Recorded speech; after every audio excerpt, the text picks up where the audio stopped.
Hello ಮಚ್ಚ, how are you? Hello ಮಚ್ಚ, ಯಾಕೆ ಒಂಥರ ಮಾತಾಡ್ತೀಯಾ? ವೀಕೆಂಡ್ ಕೂಡ ಕೆಲಸ ಮಾಡ್ತಾ ಇದ್ದೀನಿ, ಫುಲ್ ಸ್ಟ್ರೆಸ್ಡ್ ಔಟ್ ಆಗಿಬಿಟ್ಟಿದ್ದೀನಿ. ಹೌದಾ? ತಲೆ ಕೆಟ್ಕೋಬೇಡ, ನೀನು ವಾಟ್ಸಪ್ಗೆ ನಾನು ಲೊಕೇಶನ್ ಕಳಿಸ್ತೀನಿ, ಅಲ್ಲಿ ಹೋಗು, ನಿಮ್ಮ ಪ್ರಾಬ್ಲಮ್ ಎಲ್ಲನೂ ಸಾಲ್ವ್ ಆಗ್ತದೆ. ಹೌದಾ? ಹಾಗಾದರೆ ಇವಾಗಲೇ ಕಳಿಸು. ಇವಾಗಲೇ ಕಳಿಸ್ತೀನಿ. ಓಕೆ, ಥ್ಯಾಂಕ್ ಯು, ಬಾಯ್. ನಾನು ನನ್ನ ಫ್ರೆಂಡ್ ಸಜೆಸ್ಟ್ ಮಾಡಿದ ಪ್ರಕಾರ ನಿಸರ್ಗವೇದ ವೆಲ್ನೆಸ್ ಸೆಂಟರ್ನ ವಿಸಿಟ್ ಮಾಡಿದೆ. ಇಲ್ಲಿ ನಿಮ್ಮ ವೇರಿಯಸ್ ಹೆಲ್ತ್ ಇಶ್ಯೂಸ್ಗೆ ಥೆರಪೀಸ್ ಇದೆ. ನೀವು ಕಂಪ್ಲೀಟ್ಲಿ ಹೆಲ್ದಿ ಆಗಿದ್ರೂ ಕೂಡ ಇನ್ನೂ ಹೆಲ್ದಿ ಲೈಫ್ ಸ್ಟೈಲ್ ಲೀಡ್ ಮಾಡಬೇಕು ಅಂತ ಅಂದರೆ this is the best place to visit ಅಂತ ಹೇಳ್ತೀನಿ. ಇವಾಗಿನ ಜನ್ರೇಷನಲ್ಲಿ ಸ್ಟ್ರೆಸ್, ವರ್ಕ್ ಪ್ರೆಷರ್, ಫ್ರಸ್ಟ್ರೇಷನ್ ಎಲ್ಲ ಕಾಮನ್ ಆಗಿದೆ. ಇದನ್ನೆಲ್ಲ ಮ್ಯಾನೇಜ್ ಮಾಡೋಕ್ಕೆ ಇವ್ರ ಹತ್ರ ಥೆರಪೀಸ್ ಇದೆ. ಇವ್ರು ಆಯುರ್ವೇದ ಟೆಕ್ನಿಕ್ಸು ಮತ್ತು ಆಯುರ್ವೇದಿಕ್ ಆಯಿಲ್ಸ್ ಯೂಸ್ ಮಾಡೋದ್ರಿಂದ ಯಾವುದೇ ಥರ ಸೈಡ್ ಎಫೆಕ್ಟ್ಸ್ ಇರೋದಿಲ್ಲ. ನಾನು ಫುಡ್ ರಿಫ್ಲೆಕ್ಸ್ ಮಾಡಿಸಿದೆ ಇವ್ರದ್ದು.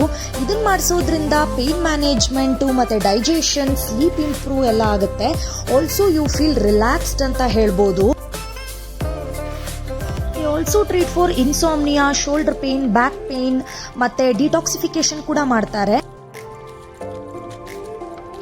ನೆಕ್ಸ್ಟ್ ನಾನು ಮಾಡಿಸಿದ್ದು shirodhara. This is for complete stress ಮ್ಯಾನೇಜ್ಮೆಂಟಿಗೆ. ಹಣೆ ಮೇಲಿಂದ ತಲೆಗೆ ವಾರ್ಮ್ ಆಯಿಲ್ನ ಸ್ಲೋ ಆಗಿ ಪೋರ್ ಮಾಡ್ತಾರೆ.